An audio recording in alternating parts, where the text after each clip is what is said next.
Ladies and gentlemen, we got the guest for you guys today. He's boxing like Muhammad Ali over here. We got no other than the Preston Smiles in the house with us. Preston, welcome to the show, brother. What's up, my man? Yeah. Hey, that's like it's like the mating call. That's how we know Preston is in the house. You know, you gotta recognize. Preston, I just want to take 10 seconds, just really honor you for the work that you do. We here, the Inner Changemaker, we always talk about people that are out there lighting up the world, but it all started with a journey of lighting themselves up first. And I know you're a big advocate for this message, and you got some really interesting takes. I remember meeting you in person only a couple months ago at Cole Hatter's event. Yes, Cole was on the podcast. That's how I got introduced to everybody. But you first of all, I've never seen you and Alexia are crazy. Let's just say that off the bat. I've never seen a talk people are karate chopping each other. It's like a big church group going, right? We don't have the church group here, but one thing you talked about that really resonated with me was you said one of the concepts was a game changer for you, and it was this concept of play. Yes. And I want to just as a first question before we build any of the context, why do you think play is so instrumental in terms of people quote unquote blowing up, or people just tapping into their own genius? Why has play made such a big difference for you guys? Yeah, man, it's huge. Actually, we wrote an entire chapter about that in our new book, Now or Never. Now or Never, yeah. It's step number 5, I believe, which is have a blast. And one of the reasons why this is so fundamental is because when you tap into your inner child, you can't help but to move into joy. A, B. It just feels so damn good, and that's where our creativity is sparked. Have you ever noticed that when you're not working and you're just walking through the grocery store or something, right, ideas come up? Yeah. Yeah. The part of the brain that fires up when we're playing and when we're having fun is also supports creativity, and so making sure that you schedule in play is a game changer. This in itself. Even yesterday I sat in front of this computer for 10 hours. 10 hours. During that 10 hours, I made the decision, and you'll see it on my Insta Snap if you go in there right now. I was like, okay, boom, time to go play. So, close everything up, grab my skateboard, went out in front, put on some earphones, and went and had a blast, man. And by doing that, it's like this. What's the word? Oh, Alexi said this the other day. It's like having a balloon, right? Yeah. So the balloon is, you start in the morning, the balloon is full, completely full, right? And then you're sitting in front of your computer, and you're tapping away, and you're doing all this stuff. And slowly but surely, that balloon starts to deflate, right? And the way that we add more air into it is, one, and this is what we do as well, is we take breaks every 50 minutes. Every 50 minutes, we stop, do Qigong, do some breath work exercises, close the eyes to reset all the, neurology and biology, and shift our body, and then we come back to the computer and go again. But adding play into that, which is the joy factor, because it's one thing to take a break. It's a whole other thing to actually have fun on the break, right? And so adding play to it heightens it to a whole nother. It's like adding a super burst of wind back into your balloon. So at the end of the day, instead of feeling like, oh my God, I'm completely drained and tired, you aren't, because you've recharged the battery throughout the day. And so that's why play is so important. We're here to talk about Now or Never, the new book that you guys have coming out. And that's exciting because that pretty much alludes to, one of the things that you guys talk about in that book. And I remember, it's so funny because, when you're talking about this, I think everyone resonates with the fact that, when you are hustling and you are working and then you quote unquote take a break, you're not even there. You're not even present. Your mind's still working on whatever, the copy or the funnel or, oh my God, I got to do that one thing. and you're never present to the moment, right? And I'm sure we could, tie into that deeper. Last kind of a weird thing. I went to a Brendan Burchard conference. Mm-hmm. Yes. And when you said like every 50 minutes, and then you guys do qigong and stuff, like there was no coffee at this conference, and I thought it was really strange. And it was like a 4-day, like we're like you've been to those conferences like 10 hours, and I'm like, how do they expect people to run through this without coffee in the back? Mm-hmm. And then this is what he did. He got us up and breathing every 50 minutes. And we were doing like different like meditations, different qigong things. So it's pretty cool that you guys actually incorporate that into your daily practice. Yep. All the top performers do, because they understand that it actually supports their business. You make more money. You make a bigger impact when you actually take the time out to recharge the battery. Like just like the iPhone, if you don't plug that joint in, it will die. And so if you're waiting to recharge it by adding, Red Bull and Monster and coffee all the time, then you're not actually seeing what's really there. You're just overriding and blowing out your adrenal system. And so, what's interesting is I have a group coaching program called Stretch 22. Yep. And it's 22 people, 6 months, Total Freedom Boot Camp, and we're in it right now. And one of the things that I had them do out the gate was choose 2 vices that they have been using and let them go for 3 months. So if you smoke cigarettes, you stop smoking cigarettes for 3 months or you can't be in the group. If you drink alcohol, you stop drinking alcohol for 3 months or you can't be in the group. And so instead of just having them do it, I did it too. And coffee was mine. So I'm going on 3 months without any coffee at all. Not that it was like a big thing for me, but it was big enough to where I had it every single day. Yeah. And I wanted to see what would happen. And you know what's interesting? I have 1,000 times more energy without it than I did with it. And I think when people hear things like that, they go, "Oh, well, maybe that." It sounds like too good to be true, because like I drink coffee all the time, and I remember like we had like a brief interaction at the Bulletproof Coffee thing at Drive, and you're like, "Hey, I do meetings there, but I don't drink their coffee anymore." And I was like, "Man, how does this guy do it? Because you got that like life energy flowing out of you, right?" Exactly. Yeah. Exactly. So let's take it back just a little bit.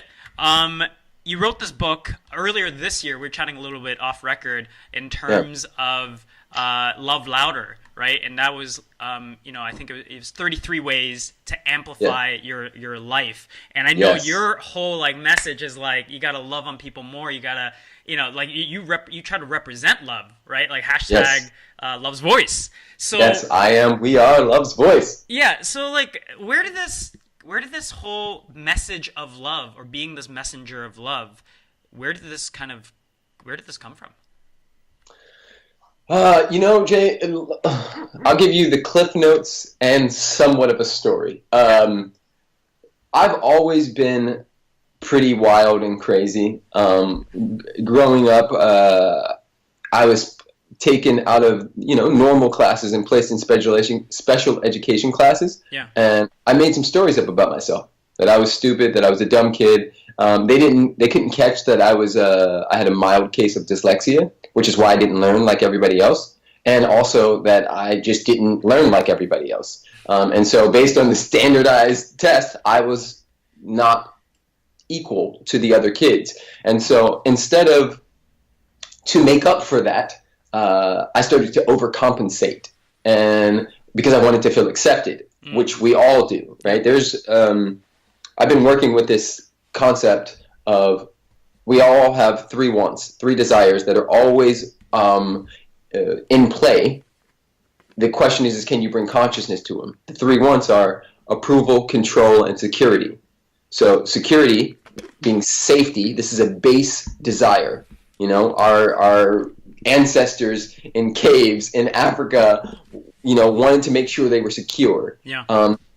Approval can also be called validation, can also be called wanting to be liked, wanting to be accepted, and then control, which we could also call manipulation. So when I don't feel secure and I don't feel validated, then I'll use control in order to feel secure and validated. Right. You see what I'm saying? It's which one you default to kind of make up for the other exactly. Got exactly. And there's nothing wrong with these wants. It's a matter of where they're coming from. Most people are looking to have these wants fulfilled outside of themselves. So they think that, when I get X amount of dollars, then I'll feel secure. When I, get the girl or the car, then I'll feel validated. And I have all of these things, and now I need to control my entire environment to make sure that it never goes away, because if it goes away, then my security and my validation or approval will go away. Goes away, right. Yes. So I'm adding that to the mix so you understand the consciousness from which my 9-year-old self was operating from without even knowing it. So I started to overcompensate because I wanted to feel accepted. And so by the time I was 11, I was in a gang. I started smoking weed. And then by the time I was 15, I was towing the line between like an angel at home and like a straight terrorist out in the streets. Outside. So, you're like yes. Two different people. I was spray painting, I was fighting, I was beating people up, I was doing all kinds of stuff. And that call, actually, that was the call for my friends and I when we ditched class. So what would happen that was is... the signal. Yes, all of us would ditch class, and to find each other, we would do that. And so you could hear the call and you go after it. So it's funny that I still have that in there.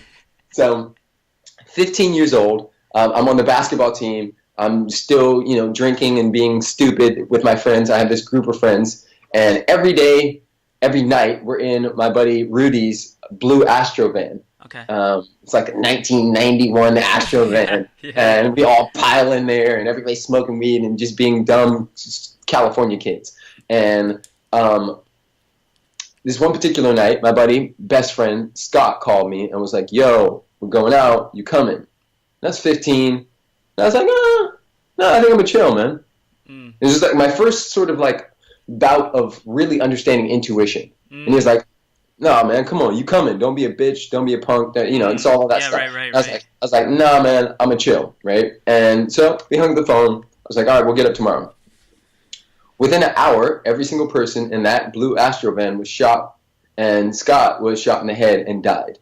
And for me, this was one of many gigantic wake-up calls for me because, at 15, even now, we listen to this empty rap about killing people and, women and money and all of this stuff, and everybody's listening to it. Everybody. Yeah. Rap is at the top of its game right now. But like when reality hits, when somebody actually dies, it's a whole nother ballgame. And so me acting like the tough guy at 15, I didn't know how to process that. And so I asked my dad, could I move? I was scared. I thought I was going to get shot next and like, oh, it's real. And so he sent me to a school in Pennsylvania. So I got off a plane in Pennsylvania. There was a sign with my name on it. And this was going to be my new mother. And like, seriously, it's crazy. Like Fresh Prince of Bel-Air. Right. Holy crap. I get to this, to North Allegheny, which is one of the richest, wealthiest counties in Pennsylvania, and one of the wealthiest schools in the U.S. as far as public schools go. So they have turf football fields. Everybody's like has BMWs and Mercedes, and it's like straight up Fresh Prince of Bel-Air. Wow. And I get there, and I'm the only black male in the entire school. And so I'm like this cool alien that everybody wants to hang out with because we're like, we got a black guy, like everybody's pumped, and they want to like talk to me. And so I get invited to all the parties, and within a couple weeks I joined this gang called Wexford Mafia, which was essentially a bunch of, rich white kids pretending to be tough guys. And there was one particular night, and I'm wrapping the story up here. This is how I got to this. So there's one particular night we were rolling to a party. Yeah. And I was in the backseat of my buddy's, I think his name was Brad, his BMW, and they were all smoking weed, drinking, listening to Outkast, Tupac, and Biggie, right? Okay. And I have this moment where I'm like, this is interesting. Because at my former school, where, there are no lockers, everything's spray painted on, super beat up, there's barely any books. the kids are doing the exact same thing, but getting two different results, right? So at my other school, I was smoking weed, drinking, listening to Outkast, Tupac, and Biggie. At North Allegheny High, I was doing the exact same thing. Right. But the kids here were going to Yale, and these kids were going to jail. And so for me, I had this moment where I was like, oh, there's no difference. That underneath all of our stories, whether it be white, black, gay, straight, Christian, Muslim, whatever you name it, Republican, Democrat, underneath all of that is our truth, which is love. And everybody's being with the same stuff. We're all bombarded by the same media. And in my 15-and-a-half-year-old consciousness, I had a realization, I had a light bulb moment where there's only one. And that everything else is separation. And that love is all there is. And so for me, that opened up, this rabbit hole for me to really take a deeper look at environmental psychology, essentially, and how if you set something up, it's very hard to rise to low expectations.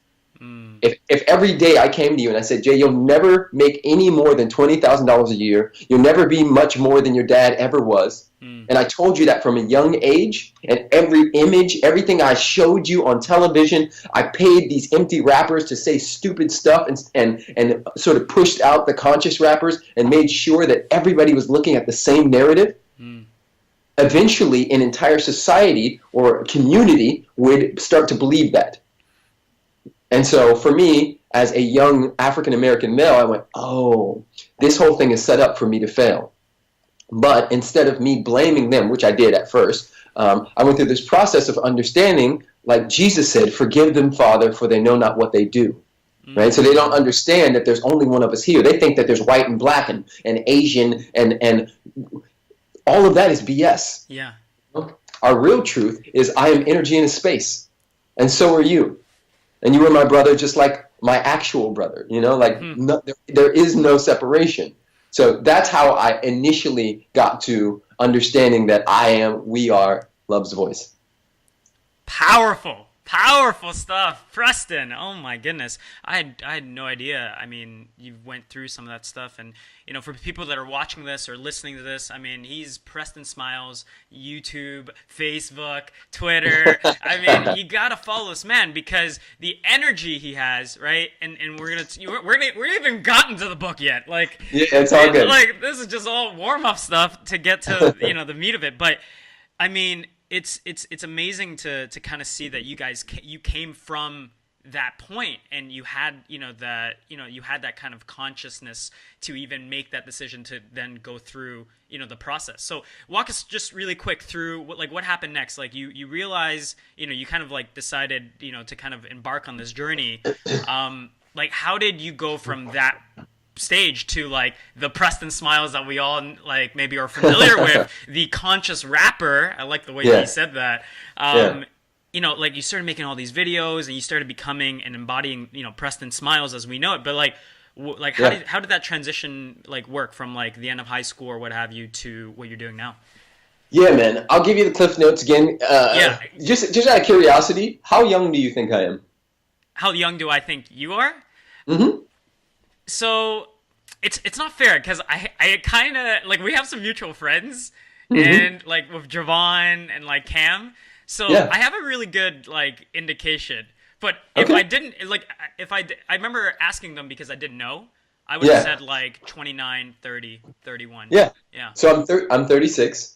And so when you ask questions like this, you have to understand I've lived a lot of lifetimes in this one lifetime. And we could fill up this entire podcast with just the story of how I got to this point. So that's why I say I'm going to give you cliff notes. Sure. From that point, I went back to LA to graduate high school because I had a new understanding. I went to a different high school. I ended up getting kicked out of that high school for threatening to kill the basketball coach, which is a whole other story.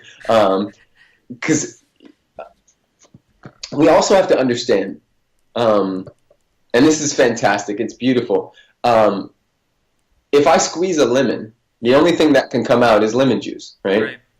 And so when I was under pressure and had these experiences,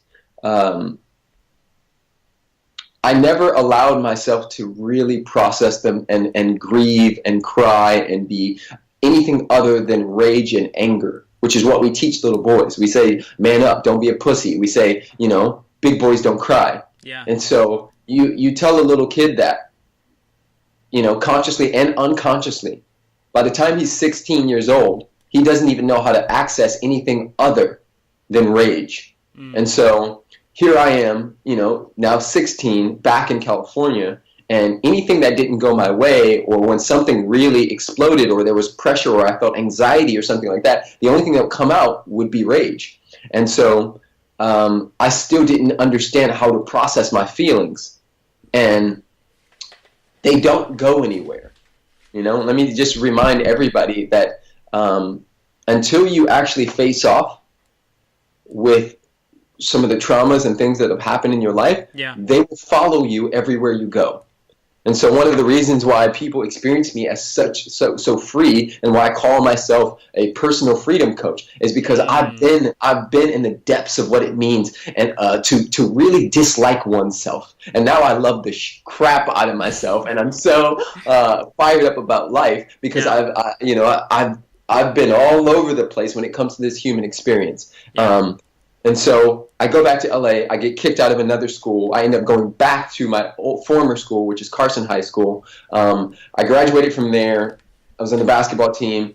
In the graduation, I didn't have to even graduate because I was still considered special education. So they just pushed me through. I went to a few other schools in between there too, but being a class clown and getting kicked out and all that stuff, I ended up applying to a black college called Southern University that my sister went to. I got in. I went to college. I cheated the entire time. Every single test, everything I did, I cheated because I didn't believe I was good enough. I still had the old programming running. So I didn't believe that I was actually intelligent and a freaking genius like I am, right? And so I cheated the whole time. I think I graduated 3.0, somewhere around there. Right before I graduated, my mother called me one day and said she realized that I was only in school because of her. I didn't want to go to school.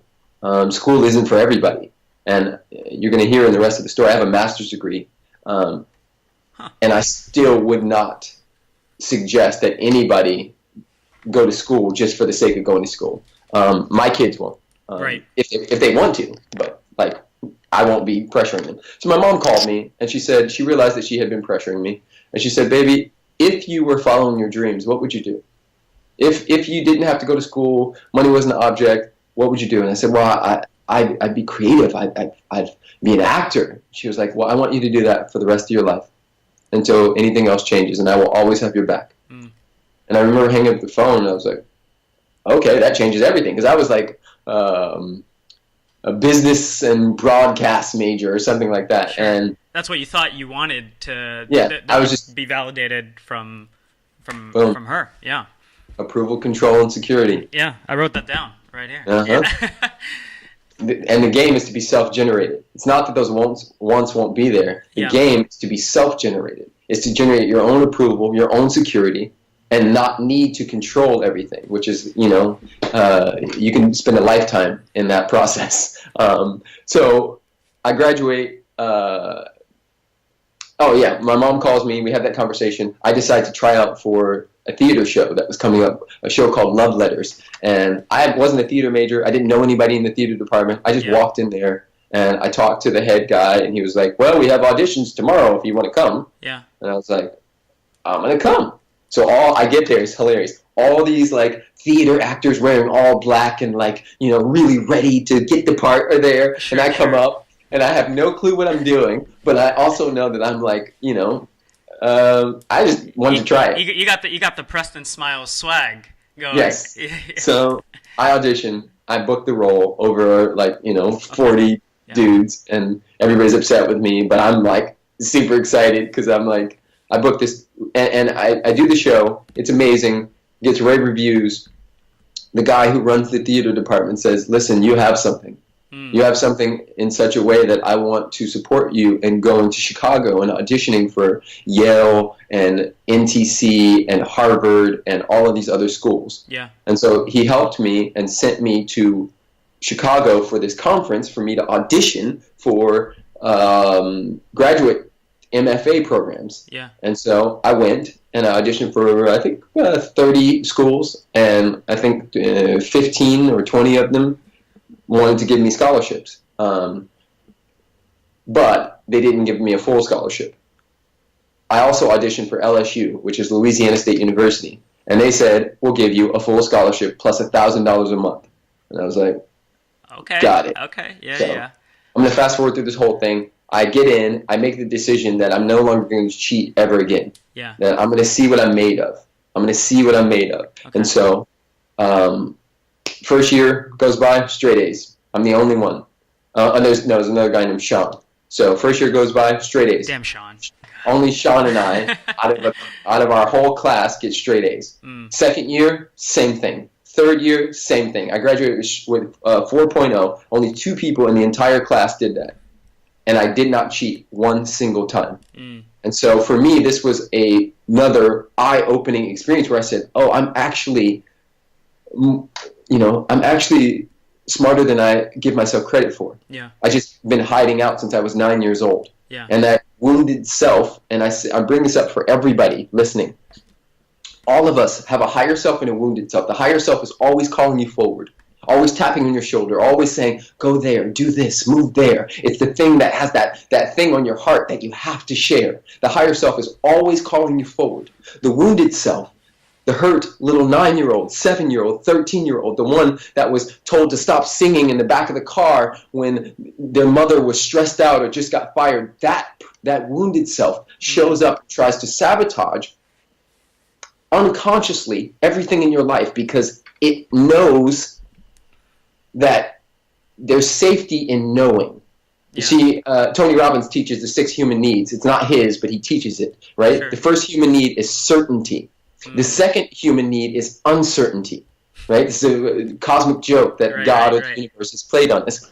Well, most people are trying to get certainty, which is security, right? So they want to know. And so the wounded self likes certainty. The ego mind loves to know. Even if, and this is like one of the cases where you hear about the woman who's getting beat by her husband, but she stays. She stays because she's certain of that pain. She knows that pain. Is it healthy? Absolutely not. But the wounded self in her, the part of her that doesn't believe she's enough, will have her stay. And all of us have a version of that we're living from at this very moment.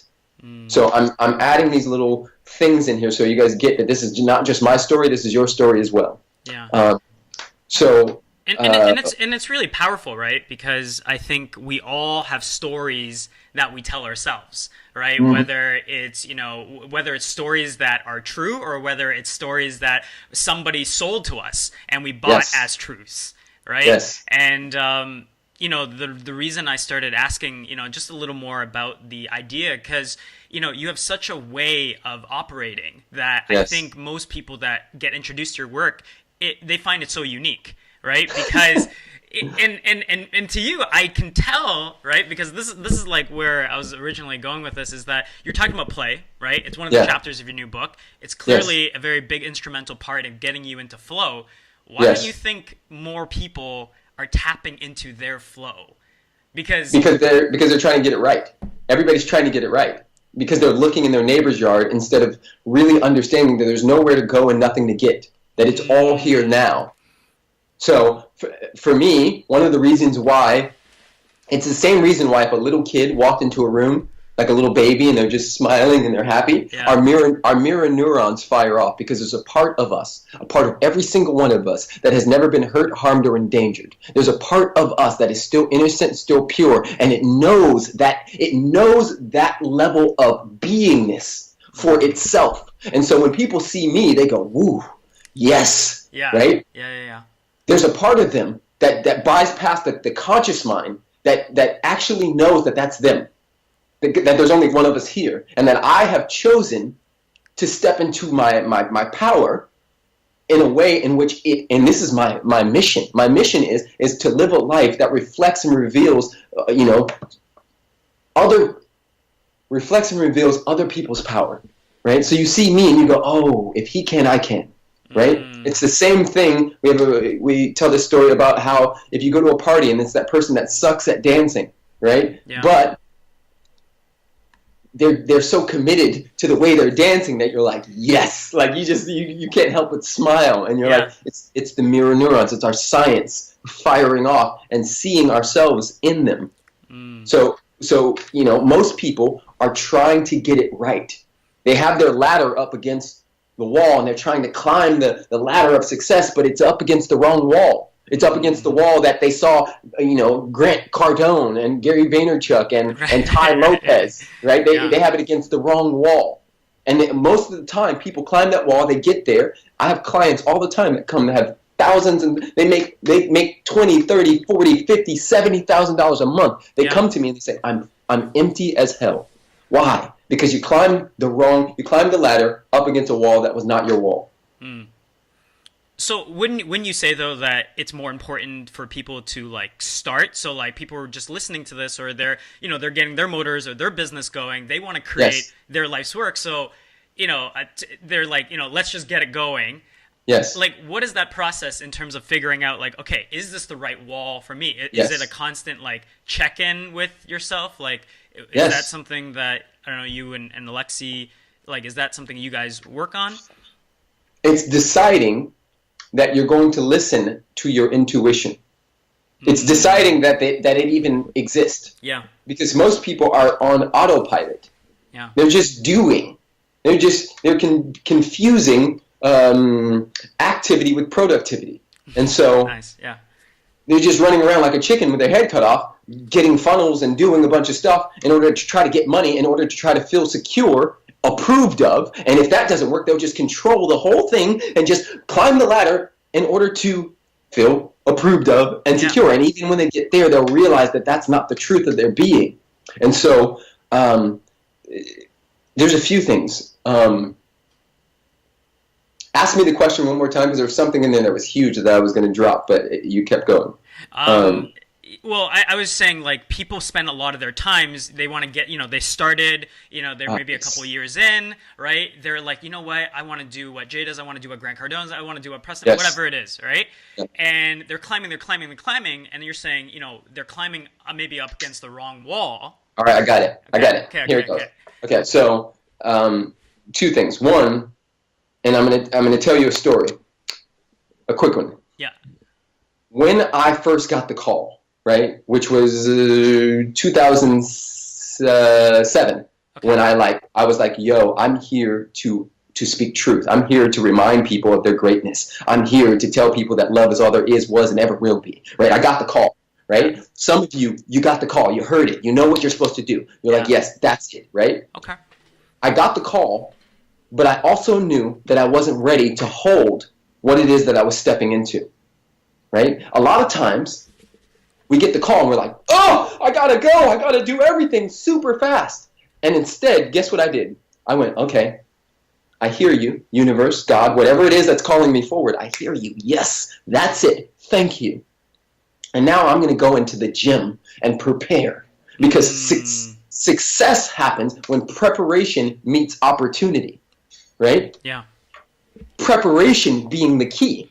Most people, and this is going to be twofold, and it's going to sound paradoxical, because I'm going to also tell you that all the learning happens in the game. But you have to understand that you're always in the game, even when it doesn't appear like you are, right? Okay. Because there's no off switch for me. I'm living this shit. This is not, oh, we get off the podcast and then there's another Preston. I live this, so I'm always in the game. You see what I'm saying? Yeah. So in that moment, I knew what was calling me forward, but I knew I wasn't ready to hold it. I knew that in my leadership, I wasn't ready. And so instead of continuing on the career path that I was on, I said, you know what? What can I do right now that's in alignment with what I'm being called forward to, that is low-hanging fruit, which means it's easy to get to, that can make me money, that I can get to right now. Yeah. And I went, surfing. I love surfing. I'm going to create the first spiritual surf school. I'm going to call it Smile Surf School. And so I went and I created this surf school where I teach people fundamentals of, spirituality and the ocean and what it all means and tying back the mindset and all of that stuff. And it blew up, right? All the while the surf school was going, I was reading, studying, learning. I was in the gym doing my own push-ups because I knew what was coming, right? I knew it was coming. All the while listening to intuition. Okay, awesome. I thought it was going to be one thing. I had no clue it was going to be like this, Jay. All I knew was that I needed to get started. Yeah. Right? And so in the process, that doesn't mean I was in a cocoon. I started something called Questions with Preston on YouTube. And I just started sharing videos. And I was like, you know what? While I'm in the gym, I'm going to be sharing what I'm learning. Yeah. Right? So I started sharing. This is why I leave those videos up on my channel, by the way. Because I want people to see where I was and where I am now. And it was a process. And the only way that not the only way, one of the most potent ways to really get there, which is nowhere, which is here now, is going in, which is being in the game. So I was in the game. I was in the game when nobody was watching. I was in the game on YouTube. But I wasn't ready to hold what I'm in now. And so just like the other day, we went and bought avocados, right? And they were hard like a baseball, right? Those avocados weren't ready yet. But we bought them, and we waited a couple days, and all of a sudden they were perfect and ripe and ready to go. And that's what you're experiencing right now. I'm ripe and ready to go because I've been in the gym. So if you have a business, if you have something that is calling you forward, and you're like, yes, that is it, honor that thing, but don't rush. Because the moment you rush and hurry and try to hurry up and get there, you move from creator to competitor. And the universe, it doesn't even operate in competition. The universe doesn't even operate in competition. There's enough for everybody. There's abundance everywhere. And so when you honor that thing on your heart and understand that even if you're watching a podcast right now, this is the truth of the being is if you can watch a podcast, you are of the 1% of the people on the planet that make more than $2 a month, period. So you will never starve to death. And if all of it fails and you have it up against a wall that is not your wall, you'll just jump off the damn ladder or climb back down and go put your ladder somewhere else. And it's all a part of the process. It's exactly what you need right now in order to fulfill what it is that's handwritten on your soul. And I think your answer is so beautiful because not a lot of people talk about this, right? Everyone's like, you gotta hustle, you gotta get in the game, you gotta do this, right? And they forget patience, essentially. Yes. Right? Yeah. Right? They forget the whole concept. And I'm really in it. Like, I'm terribly, and I think it's because we're part of the society where everything is on the go. Go, right? go, yeah. Uber's downstairs, Tinder, whatever, like for people that are dating. Swipe, yeah. There's grocery delivery that is on demand. So people want, like, on-demand success, kind of. But I know, and this is why I love, to be honest, I don't actually typically do the whole, story before the person type thing. And we usually just jump into it, but to hear it from you, because you are in the midst, 2 books in a year. I mean, Preston Smiles. I mean, people can look you up on Instagram, Facebook, and YouTube. Like, they can see the trend of what's been happening the last 18 months, maybe even the last 12 months, right? And so we're catching you before you're too big, and you have to be like, oh, Jay, get on the list. But, it's amazing that you point out to be patient. Mm-hmm. To wait your turn, as Javon would say, or maybe he stole it from me, I don't know, but to stay in your lane, right? Mm-hmm. So it was just beautiful. It was a beautiful answer. I want to switch gears a little bit. I watched your Facebook Live. I know you guys are doing this Partners in Shine. Dude, you guys you guys have such a way of talking about relationships when you and Alexi get on, and you're fielding, like, I have zero context of, like, how to, like, there's some questions like, okay, I can take those questions. Like, the questions you guys get, I'm like, I can't, I'm ready. What are they going to say? So what do you think, like, in relationships, like, why are, divorce rates are higher than they've ever been? Like, what's really happening between the men and women in our society? I know it's, like, a huge question. We could probably do an entire podcast on this individually. But just what you're seeing, what people are typically asking, like, in terms of men and women, like, what's really the, missing kind of thing that you see in relationships? It goes back to patience. Ah, damn it! Why? Yep. And also understanding that no matter where you go, there you are. And that, because the funny thing about our society right now, because it's such an on-demand society, we just keep swiping. We're like, oh, you pissed me off? Cool, I'll get another one. Yeah. Cool, that didn't work? Cool, I'll just swipe to another one. And so thinking that if we keep changing the circumstances, that everything else changes. It doesn't. Circumstances don't make the man, they reveal the man to himself. That is James Allen, not mine. But circumstances, I'm going to say it again, circumstances do not make the woman, they reveal the woman to herself. And so if you keep having these things show up in a relationship, you can break up with somebody, but the next relationship you get in, it's just going to follow you there. Because no matter where you go, there you are. We're always in a relationship with ourselves. It's so easy to blame another. It's so easy to point out there. But the truth of the matter is that we all, like I said in the other live that we did a few weeks back, we're all carrying these backpacks. And the backpacks have wounds and all the kind of traumas and stuff. And he broke up with me and he cheated on me and that guy did that and that girl did that and my dad left me when I was 7. And we have all these little backpacks that we carry around. And then we meet somebody and we go to shake their hand and we got these heavy-ass bags in our arms. And then when they do something that triggers something that reminds us of the stuff that's in our own backpack, then we go, holy crap, I'm out of here. It's you. But the reality is it's you holding the backpack. And so the best work, the most important work you could ever do is work on you. If you build you, they will come. And that's for business, that's for relationships, that's for everything. Yeah. Man. You know, people have to understand that you asked for a big life and now you got big challenges. You asked for a relationship. You asked to experience love, to experience the fullness of what it means to be you. And now when those challenges come, you want to run. Yeah. Well, cool. They'll just chase you. And it's the whole package, right? You got to accept the good and the bad. You know, knowing that both of those are mental constructs and that there is no such thing as good and bad. There just is. And whatever you make things mean is how you experience life. What you focus on expands. What you appreciate appreciates. Period. And so back to it, I've been in the gym so damn long. When these questions come in, I'm experiencing it. It's not like we're guessing. Yeah. We said in the thing last night, we had a thing, a couples thing, where we were not necessarily fighting, but both of us were in tears earlier that day because relationships are not easy. But here's the thing we all have to understand. There's nothing on your plate right now that you cannot handle, period.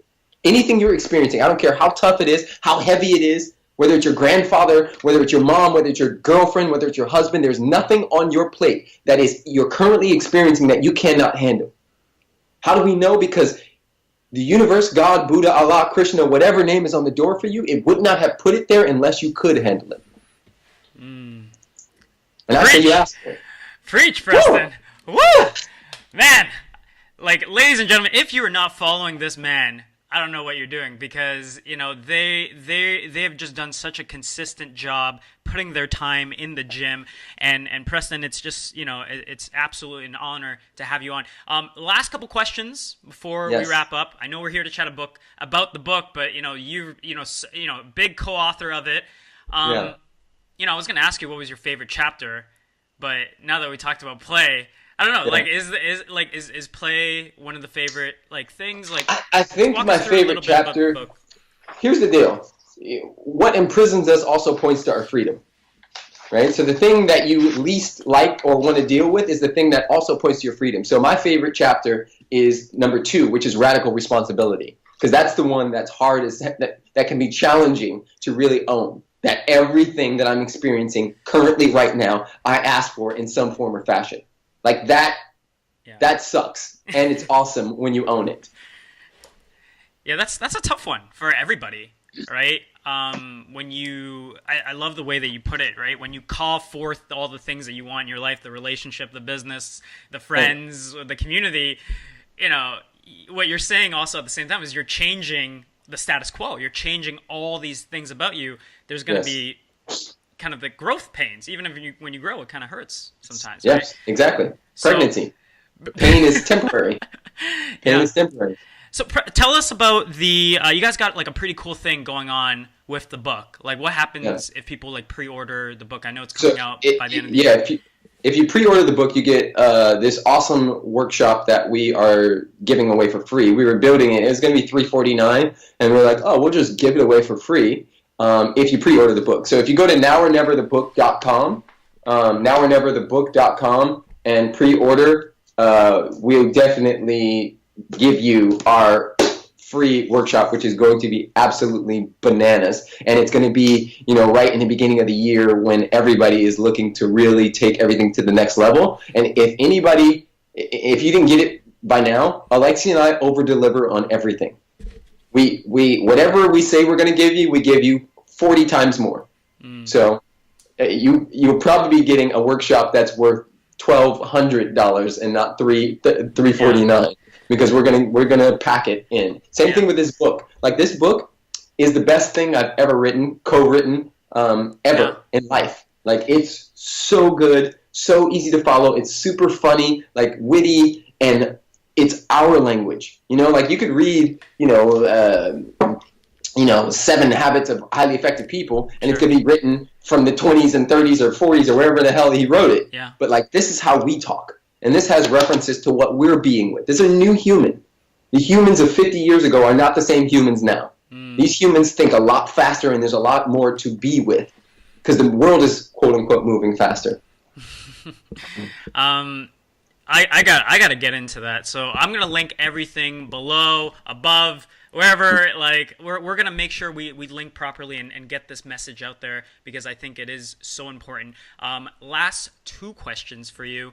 And this is really on legacy, right? The theme of the show is people that are choosing legacy over currency. What do you think, like the work that you're doing now, the books, I know you guys are doing seminars, speaking internationally, in Bali, Australia, wherever.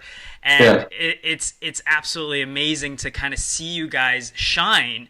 How is this part of Preston Smiles' legacy, the work that you're doing? Well, you've heard of the butterfly effect, right? Yeah. Where a butterfly, let's say in South America, flaps its wings and creates a storm, on the other side of the world, right? That everything is touching everything. This is I had a, you guys are probably going to laugh, I had a mushroom ceremony years ago, and that was one of the biggest sort of lessons that came through. It was like, it's all connected. Everything is touching everything. Yeah. And so,